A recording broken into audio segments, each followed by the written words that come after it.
Day 12, COVID-19, 7th of April 2020. Lockdown South Africa. It's ironical that according to the World Health Organization, it's World Health Day today. Quite strange when the whole world is suffering from a health pandemic.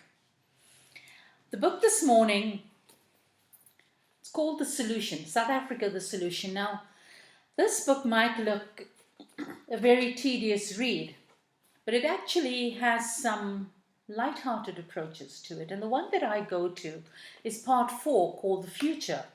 And this is a light-hearted glimpse into the future that illustrates the kinds of developments that might take place. And the details are drawn from thoughts and anticipations, very little from reality. And there's a saying here by Langenhoven, and he says, "Don't imagine that you will encounter a perfect world. Here on earth, there is no perfection. But the closest approach to perfection is the progress achieved by the continual striving for that unreachable perfection." Now, from the thought of lightheartedness to something that is absolutely serious now. Many people prior to COVID-19 were in their perfect jobs, their perfect little lives. Everything was going on absolutely fine for them, irrespective of the socioeconomic level they lived on. This affected everybody. However, how it is being approached and the frustration that comes with this loss is something that I'm going to deal with. Loss of income is in no way an easy thing to deal with. It affects everybody, just in different proportions. So the book I resorted to get information on this was Tony Bernhard. Now, Tony Bernhard was a lawyer for 22 years, also dean of one of the faculties of law at the university, and she had to resign from her job. She was forced to resign due to ill health. So it was something out of her control. Now, coming from that point of view, she really is an authority on talking about how to deal with loss of income and frustration in COVID-19. And she wrote the most beautiful article on the Psychology Today blog, and that's where I actually picked up a lot of the information from. Information which I'd like to share with you and which I think would benefit you in some way. Please remember, this is not a therapy session. You do need to see a coach, a counselor, or any other professional or a mental health professional in order to get more help with this. So please don't regard this as any therapy session. It is a session to impart knowledge, to empower you to go through these things that we are enduring during COVID-19. So we've come to our future plans.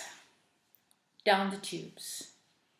Now let's look at the meaning of the word frustration before we start discussing the frustration that comes with loss. So frustration is a feeling of being upset or annoyed, especially because of an inability to change or achieve something.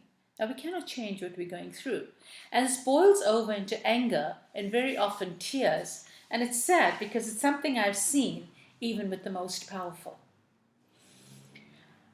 I'd like to deal with this frustration that's caused by loss, as I've said, and the loss of income. This spirals into a ton of other adversities. Now, with Tony Bernhard's background that I've told you, this comes from an informed platform. Maybe at a different time, but definitely an informed platform.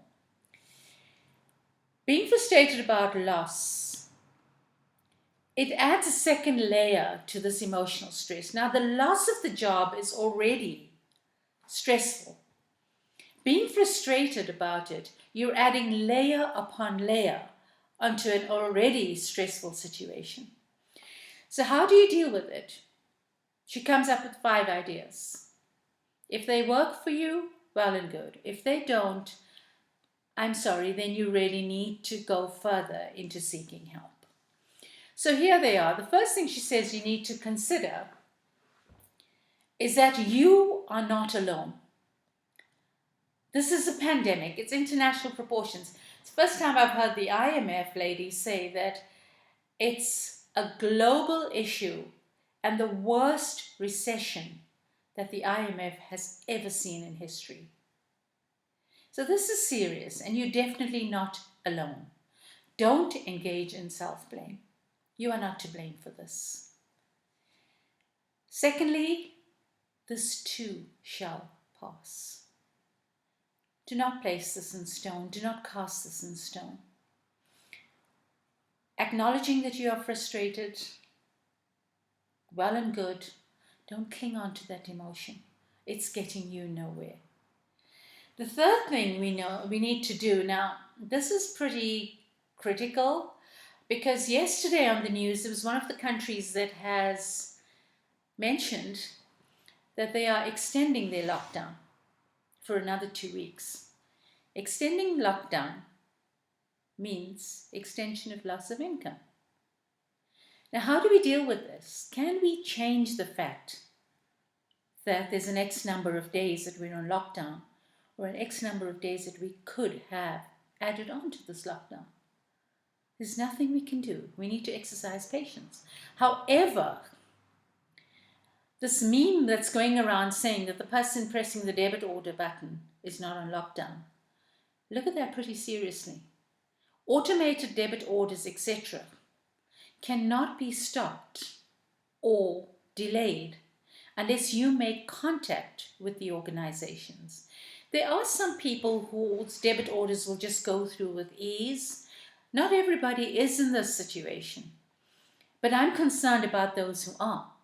Kindly contact the organizations that you're owing money to and make arrangements to have your payments placed in abeyance for your own good, to prevent a negative credit record or whatever. You cannot go back and say it was during lockdown, because it really is your responsibility to make the contact.